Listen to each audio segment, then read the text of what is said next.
amatidyetsa, amatidyetsa, Yesu amatidyetsa, Ambuye Yesu amasamala, amasamala, Yawe amasamala, Ambuye Yesu amasamala, Ambuye Yesu amasamala, Ambuye Yesu amatidyetsa, Ambuye Yesu amatidyetsa, Ambuye Yesu.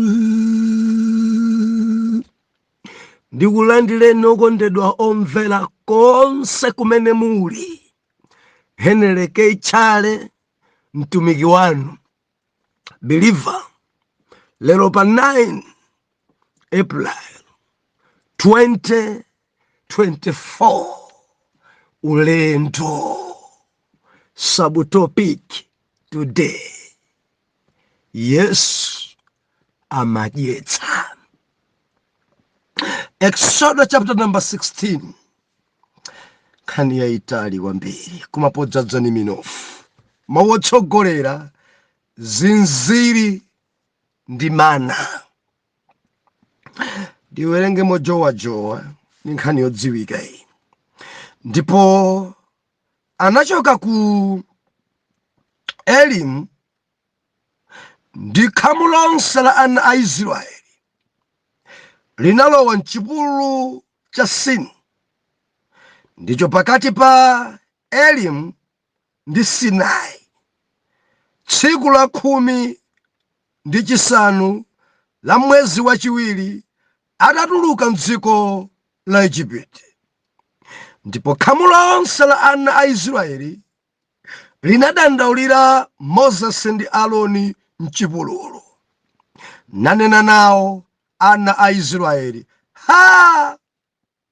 Bwenzi titafa ndi njala ndi Yehova m'dziko la Igupto, pokhala ife miphika ya nyama pakudya mkata ife chokhura, pakuti mwatitulutsa kudzanafe m'chipululu muno, kudzapha msonkhano uwu wonse ndi njala. Ndipo Yehova anati kwa Moses, taona,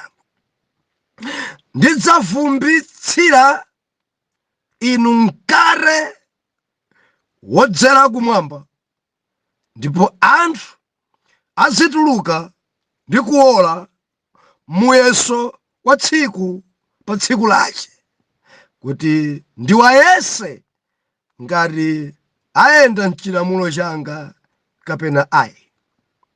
Ndipo kudzakhala tsiku lachisanu ndi chimodzi kuti azikonza umenewo adabwera nawo, atawonjezapo muyeso unzake wa pa tsiku limodzi. Ndipo Moses ndi Aaroni ananena ndi ana a Israeli, madzulo mudzadziwa kuti Yehova anakutulutsani m'dziko la Igupto. Ndi mmawa mwache mudzaona ulemerero wa Yehova, popeza ali mkumva muli kudandaulira Yehova, pakuti ife ndife ayani kuti mutidandaulire ife. Time pamene pa mwana Mulungu. Yesu kudyetsa ndetopikira lero. Haleluya. Biliva mulendo muli dzinthu. Dzulo linali pano timanena kuti dzowawa ngati maulendo. Dzuloli wawa ana Israeli atachoka pa nyanja, akuti adayenda masiku 3 osapeza madzi. Atafika pamala madzi adapeza. Wina aliyense kuthamanga ndekuti ludzu latani latha. Koma atawalawa madziwo akuti adali madzi owawa pamene adafika kwa Moses. 3 days sitidamwe madzi, 3 days sitidasambe, 3 days sitidaphike, 3 days madzi awawa. Aoneka bwino madziwa koma kuwawa. Ndetsulo amatilimbikitsa Mulungu. Ana a Yawe tukumana nzowawa. Mulendo mpita mparadiso tukumana nzowawa. Ndiye Mosesi mtumiki Moses amandidalitsa kwambiri. Dandaulo itabwera pa iye anapinda mawondo. Ana anu Yawe sanamwe masiku 3. Ana anu Yawe madzi pano apezeka koma uwawa. Ana anu pano Jehova kumana nzowawa. Bible ikunena kuti Moses atapemphera Mulungu adamuza kuti urengeka mtengo ukaponye m'madzimo, ndipo madzi amenewa adzakhala okoma. Malemba anena kuti adatenga kamtengo ndi uponya m'madzimo, madzi onakhala okoma. Ndeti manena dzulo believe pafunika kantengo kamene kakuyimirira Yesu kuponya pa chowawa chako kuti chowawacho chikome. Madzi omwewo owawa omwewo ndi kantengo Jesus, madzi adakhala okoma. Timalankhula dzulo ana Mulungu ali nzowawa. Mkazi wooneka bwino kwambiri koma kuwawa. Mamuna wooneka bwino, wathupi lake bwino, wochepa thupi bwino, wachuma chache koma kuwawa. Kuwawa sakumweka. Kuwawa mzimayi akungowonda chifukwa cha banja luwawa.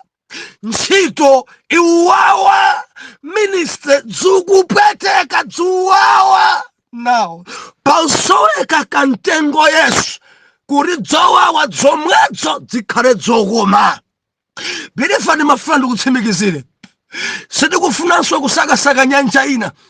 Mulungu sadamuze Moses pita mbali ukapeza nyanja ina kapena mukafule chitsime china pakuti madzi owawa omwewo ndi kantengo adakoma. Sizofunika muleke mkazi. Sikuti banja lolithe. Koma ndi kantengo Yesu, mkazi amene sumvana naye ndi kantengo Yesu, mamuna amene mukugwebana naye amadzasandulika kukhala wokoma ndi Yesu. Believe amakomesa zinthu ndi Yesu. Zinthu zowawa Yesu amadzipanga kukhala zokoma. Zinthu zopweteka Yesu amadzikonza kukhala zokoma. Tantenga Yesu mulowese pa chowawa chako. Ena chimene chikupweteka kwambiri ndi kuntchito kwawo. Abwana bwino kwambiri koma kuwawa. Ministry bwino kwambiri koma kuwawa. Ndilisekwerere paufunika Yesu amene amakomesa zinthu. Paufunika Yesu amene amachipanga chowawa kukhala chotsekemera. Kastiki Jesus. Kastiki Jesus. Chubwereka nchani. Chuwawa ndi chani. Chuwawa ndi chani. 3 days chuwawa. Mezi 3 chuwawa. Zaka 3 chuwawa.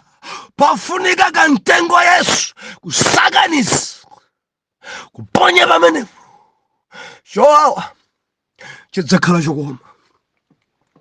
Mulendo obirifa zowawa zilimo koma kwakumana nazo pakufunika kantengo Jesus.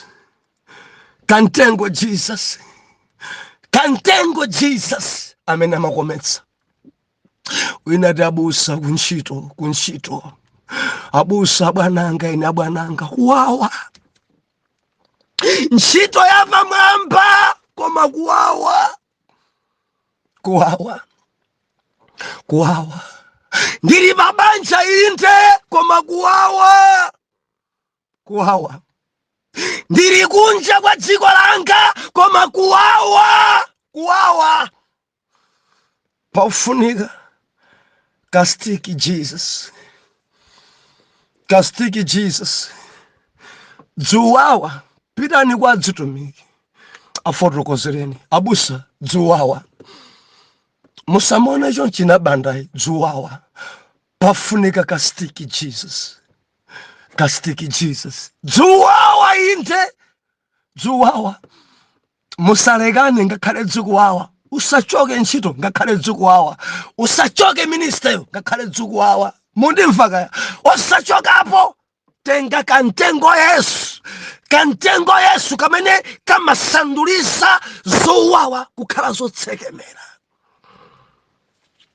kukhala zotsekemera, kukhala zotsekemera. Ndi Yesu yekha, ndi Yesu yekha, ndi Yesu yekha. Ankhoswe sangabwerese dzokoma, kukhoti sikungabwere dzokoma, amfumu sangasintha zinthu khala dzokoma. Ndi Yesu yekha akaponyedwa pa madzi owawa, madziwo amakhala okoma, amakhala okoma. Ndalama sizingabwerese zokoma, ena maganiza choncho. Ndi Yesu amene mabweresa kukoma pamalo, si chumayi, si udindo umene ungabwerese zokoma. Ayi, ndikastiki Jesus kamene kamabweresa zokoma pamalo. Ena maganiza kuti akayikidwa pa udindo ndekuti zinthu zikoma kwambiri. Pano ali pa udindo koma sidzikoma. Ena maganiza kuti akakwezedwa, ena maganiza kuti ndalama akakwezera salary ndekuti zinthu zikoma. Ena maganiza kuti akakwatidwa mtawuni ndekuti zinthu zikoma. Ena maganiza kuti akangopita kunja ndiye zinthu zikoma. Tinenepo era pano kochita ulisa khwerere, dzimakoma zinthu ndi Yesu. Minus Jesus dziwawabe, minus Jesus dzipwetekabe. Ena mabanja munanena dzulo ine, malo morenga kastiki Jesus adarenga riabuluzi, adarenga mankhwala akonda ine, kuti mwina mwache mamuna wawo akome, mwina mwache mkazi wawo akome. Zotsatira zake dzuwawa kwambiri kuposa panchere, mpaka nadzafika pa tsabola mori sizili bwinonso. Buluzi uja aonjezera kuwawa. Beliva ramvera usamachedwa ndi abuluzi akhwakhwa. Tamanga nsanga karenga Jesus, kantengo kamene kamabweresa kutsekemera malo amene ali kupweteka, malo amene akuwawa. Yesu ndi yankho pa chowawa chako. Usachedwe mdzina zidzikupangisa kuti dziwawe kwambiri. Ambuye alemekezeke. Lero tikunena kuti Yesu kudyetsa, Yesu kudyetsa. Haleluya. Tikupembedza Mulungu amene amadyetsa, Mulungu amene amamva madandaulo, amadyetsa. Yesu uyu tintumikirayi amene amadyetsa uyu. Tili madzika ukaerenga ngakhale mchipangano chakale akangokumana anzathu kudya ndi ukamba dzakudya kwenikweni. Beliva ndikunena dzakudya kwenikweni, kukudya kwenikweni kokhutisa mimpako, amadyetsa. Pingo yamba kangokumana madyerero kudali kudya. Now tili mchipululu, ana Israeli akuti tsiku la 15 la mwezi wachiwiri atatuluka mdziko la Egypt, anthu awawa njala idakwidzinga, chakudya chidasowa, njala idapana. Ndi malemba anena kuti adabwera kwa Moses, ine mpingo wa Israeli uwu akadakhala abusalero akadauthawa, chifukwa Israeli mene akulankhulamu paoneka palibe ulemu. Beliva passage ikuoneka kuti ana Israeli alibe ulemu, dzioneka ngati ndi mpingo waiwala. Chifukwa chimene chikundikhudza njala itapana, atamva njala, kama masiku angati asadadye, malo mofika maulemu kuti ndi njala, chimene wakuchita kumusa Moses, borani tikadakhalabe ku Egypt. Achitaonena kumene kuja timakhala pa miphika, timadya ku Egypt, mavendwe ku Egypt, timadya ku Egypt, chakudya kandi nyama ku Egypt. Ngakhale tinkagwira ntchito za nkhanza za ukapolo koma timadya. Kodi watitenga kuti tidzafere m'chipululu? Kunalibe manda ku Egypt. Watitengera chani Moses? Bwanji chakudya chikusowa? Tufuna ife chakudya, tufuna ife nyama, tufuna ife tikhure, tufuna ife.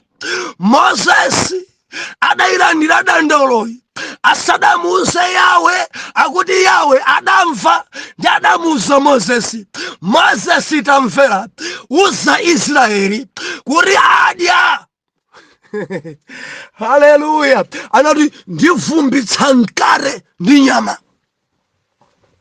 Akhura menewo adamuza Moses ndi Aroni, awa akhura napa nkhani yodyesa utumiki okhurisawo. Awa akhurawa auze kuti zichitika zozizwa, adya zophikaphika zotsika kumwamba kuno. Nkhani ya maphikidwe iso kuno timaotcherera kuti adya nyama yochokera mmwamba, adya mkate wochokera mmwamba, ndipo zikhala zakuphika kale, zikhala zakupsya kale. Iwo angodya angotafuna. Ndi adamuza kuti zidzichitika zimenezi tsiku ndi tsiku, ndipo asapezeke wina wachita kuola zambiri za tsiku lina. Ayi, chifukwa ndizibweresa nyama ndi mkate tsiku ndi tsiku kuti Israeli adye, akhure, anenepe, asalale. Ndi Mulungu amene timtumikira. Chapter number 6 njita kutsindika kuti Mulungu adayilemekeza Israeli. Mkate udapezeka mmamawa, zinziri zidapezeka, nyama. Believer, Mulungu tikumpembedza yamadzona kuti kodi ndiwe imene anthu amayikonda kwambiri ndi chani? Nyama. Chifukwa yosamati nyama tinkakhala kumiphika ku Egypt, tufuna nyama. Ndiye Mulungu adapasa nyamayo ndi mkate. Waphika uchoka mwamba zophika. Believer, sadapase ufa, sadapase ufa, udali mkate. Adapasa mkate ndiko apasaso nyama. Mulungu adavomereza kuti ana ake adye nyama. Mulungu adavomereza kuti ana ake akhwasule. Mulungu adavomereza kuti ana ake atafune nyama m'chipululu. Mulungu adavomereza kuti ana ake adalitsike. Adatsitsira loji zophika zotcherera zapamwamba kwambiri. Bilifa kudziko kunoti kuli maloji. Ine chisomo chidandichitikira. Taendapo maloji angapo Yesu kudiyesa. Menene ndayendamo zosandiyenera olo ndikumtundu kwanga malo amene ndayenda palibe, kuyambira agogo mbuya kudusa pabambo olo paonse malo amene ine Mulungu andifikitsa sanafike kwa kumtundu. Zonsezo zachitika chifukwa cha Yesu.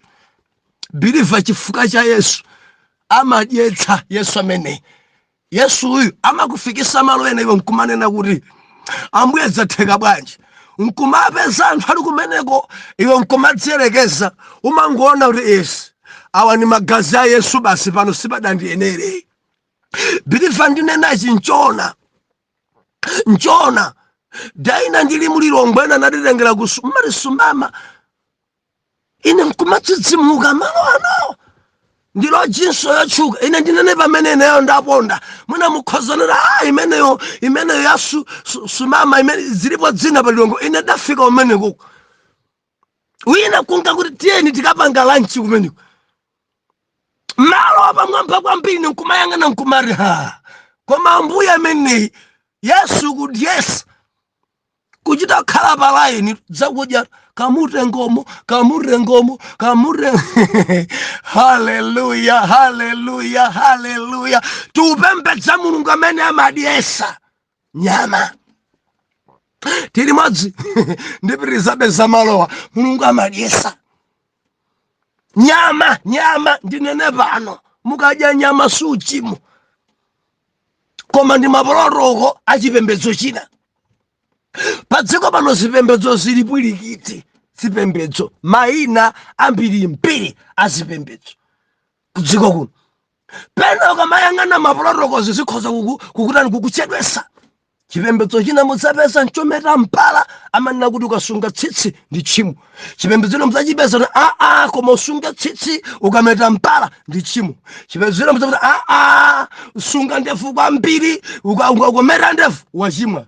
Chipembedzo china imene koma udzifala mkanjo wa white daire kulabwera pali chipembedzo china ndikuti sichimafala chofala chilichonse koma cha white daire white, osavala cha maluwa white. Chipembedzo china amati kumunda musapite, mulungu akudyesani. Amangokhala kumapanga ti mabizinesi tawo basa ndi kumunda ayi ndi uchimo. Tichipembedzo chimenecho chipembedzo china chimene kuti ifeyo kupemphera ntchalichi ndi uchimo koma pa mtengo. Biliva pali dzima polotoko ndiye pali zochitika. Ena dayima kuti nyama iziti samadye ena nkumadzika kuti nyama izi zikhale zodyedwa izi zisakhale kudziko kuno aliyense angogwira pake. Ine ndagwira apa ndimafuna lisepherere. Mondimva kani? Pamene mukutsatira mapolotokosi anu ndemupange protocol plus Jesus. Koma kungutsata mapolotoko khawakhawa ndapo Yesu, tamverani ngati simuchita bwino simumpepesa kakutenthani. Mutasunga ndefu kwambiri koma nkudzatenthedwa naso ndefuso ndipo zidzayamba kuyaka ndefuso chifukwa mudasunga ndefu osasunga Yesu. Zotsatira zake adzakutenthani. Bilifa ndikulisa khalele pano mapolotoko achipembedzo pawo khasapulumutsa, mapolotoko achipembedzo pawo khalibe moyo, koma chipembedzo kuphatikisa mapolotoko zanu pamenepo mparadiso mukalowa ulendo uwu mukafika. Koma kungovala nsalu yoyera opanda Yesu ulendo umene wavuta. Kungokana nyama aife sitimadya nyama koma timadya thelere koma timadya nyemba dei. Kumwamba mulungu sadatsitse thelere, kumwamba mulungu sadatsitse masamba, kumwamba Jehova adatsitsira loji. Ana Israeli adadya nyama adadya mana pa masiku ochuluka pafupifupi zaka 40 ali mulendo wawo. Jehova adadyesa mana, Jehova adadyesa nyama, sipadagwe nyemba, padalibe nyemba, padalibepo apa masamba. Ndinenepo yera pano ino amene mumadya nyama suti mwachimwa ayi. Malemba chitatsindika zilipo dzina zimene mulungu adadzipereka kuti ana mulungu adzidya nyamaso ndicho linga chakuti akweze kumwamba. Koma kuti adzabwera neneli ena onyenga amene adzaletsa anthu nyamaso zakudya zotoyera mtima akadya amalemekesa naso mulungu. Ena adzazoti ichi musadye. Bilifa tamvera kolengedwa kena kalikonse kamene Yawo adakalenga nkabwino kamayeresedwa ndi mawu. Tikamapemphera timakhala tikuyeresa kena godidye ndilisekwerere. Usamafulumire kudya osadadalitse, udzipempherera zimene zimalowa pakamwa pako. Mundimvaka kolengedwa kalikonse nkabwino mudzipemphera. Ena chifukwa cha njala sapemphera, ena mangolemba mtanda. Ndinene pano kulemba mtanda chakudya sipemphero. Mundimvaka ena ulesi njala simungatseke maso pemphera.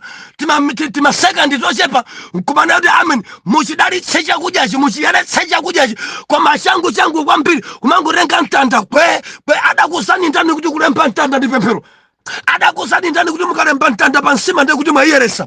Adakusani ndani kuti pogona kumangolemba mtanda pa bedi ndi kuti basi pamene popemphera? Adakusani ndani kuti ambali umene tidzipemphera? Tamverani, Jehova dadyesa ana Israeli, Jehova dadyesa nyama, Jehova dadyesa nkare, Jehova dadyesa ana ake zakudya zapamwamba kwa zaka 40.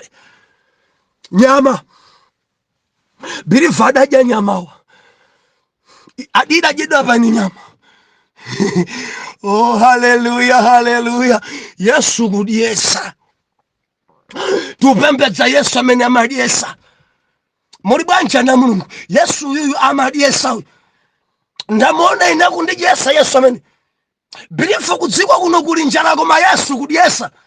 Wina kundivomereza kuti abusa nzonadi Yesu yuyu amadyesa. Yesu yamadyesa. Nthawi nake chisomo chidandigwera. Ndidowuluka kunja. Ndachitika chisomo kuwuluka pachileka kangapo. Kakakwana kawiri nkangapo. Kulilongweso kudzera Kenya mpaka na South Africa. Tadusa kumeneku kangati kamodzi. Yes. Tawuluka mpaka na Mpumalanga. Fika Mpumalanga rumikira na Mbuye. Tamona Yesu akulidyesa Mpumalanga. Kudzabwera Njubeki. Tamona Yesu akulidyesa. Malo olemekezeka kwambiri. Nyumba zimedapasida kuti khalani pano gonani muno. Mu Pretoria umo, mu capital city ya South Africa. Yesu kudyesa. Haleluya. Pa Durban tafika. Yesu kudyesa. Pa Naizinabwa. Yesu kudyesa. Cape Town uko. Yesu kudyesa. Taendatu nkepere chakupalo uku kufichu uku ku Wynberg nyumba mwamba kuganiza kuti kodi dzakudya zimenezi bwanyi dzapa mwamba kwa mpiri. Yesu kudyesa. Port Elizabeth tafikamo kwa madzi ampiri.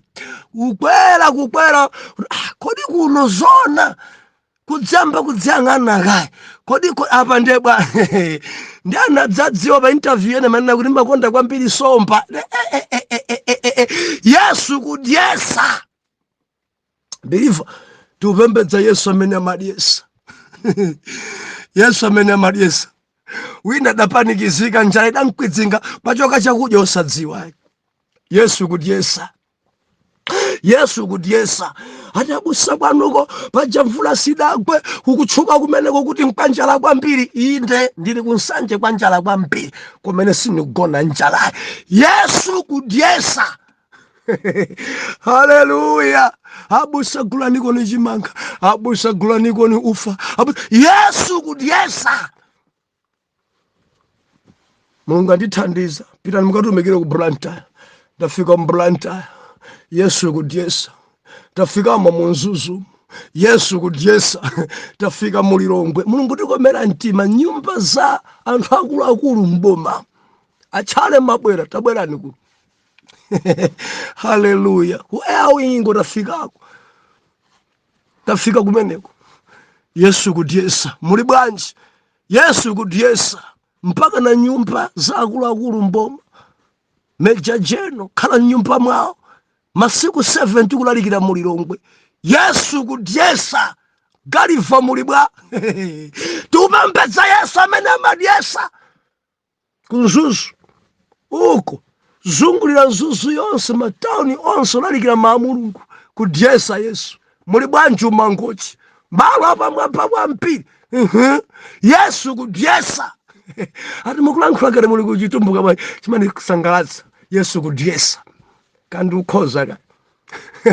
Haleluya. Muzomba mubwa zungule uko kwa silika dena yake ndicho wasafika ndikapume kuzomba ulendo uno. Mayo.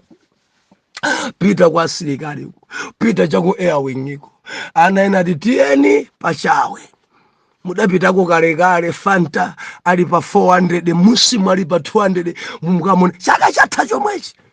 Biliva kukwera hapo kampeza Fanta ali pa 1800. Kwacha chati sanagwe. Pano ndekali bwanji kaya. Adamwedwanso kumeneko. Yesu kudyesa. Snack. Pachawe pamwamba papiri. believe zonsazi zochitika umafika pena nkumari kodi inayo ndayenera pano believe tikuchokera ku zinthu tidachita kutodwa padzala kuchita upukutidwa anthu amene ankatilandirawo olemekezeka kwambiri, ena asilikali, ena ma MP, ena business, ena kazi asilikali, ndikulifikisa malo apamwamba kwambiri. Yesu kudyesa muli bwanji ku Joburg, Yesu kudyesa Malawi, muli bwa Yesu kudyesa UK, America, Yesu kudyesa apapa adadyesa nyama, adadyesa nyama, adadyesa nkare, njala yonse kuthera, kudandaula konse kuthera.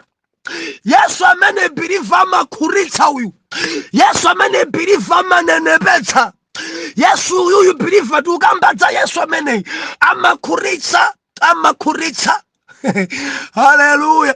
Ndi phwando ina ya mutu wa ng'ombe kumpumalanga Nelspruit kwa Madala, phwando la mutu wa mudzwa nchaule mukwambira South Africa, mutu uja umakhala ndi phwando nsonkhano watha, mutu uja kumangota funa choncho opandira nsima, opandira mpunga.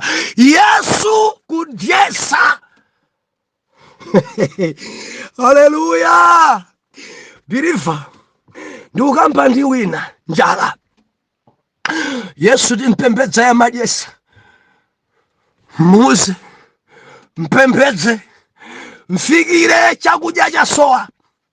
Yesu amadyesa, chozizwa chidzachitika, adzakutsitsira lodge. Ana Israeli adadya nyama, adadalitsika kwa zaka pafupifupi 40, akudyesa pamwamba, adapuma terere, adapuma masampa, adapuma nyemba. Yawe ankadyesa daire, Yawe ankakhwasulisa, Yawe ankapasa koja, Yawe ankadyesa na Yawe. Ana Israeli, mpingo wa Jehova udyerera mchipululu. Ena adayimba nyimbo, tikachita bwino tikajemana uko kukenani. Adadyemana nda Israeli. Ifenso tikufuna somana, pali phwando lalikulu kwambiri ndi mwana wa nkhosa mu ulemerero. Mundimva mwana muno amadyesa, amadyesa, amakhurisa, amasamalira Yesu, amayangara Yesu, amakhuritsa Yesu, amadyesa. Mundilondole mawa, Atate mdzina la Yesu, mwana wanu uyu njala yankwizinga, ndyeseni, nkhuriseni, nsamalireni mdzina la Yesu. Ena mtima tiyankhe kuti amen and amen.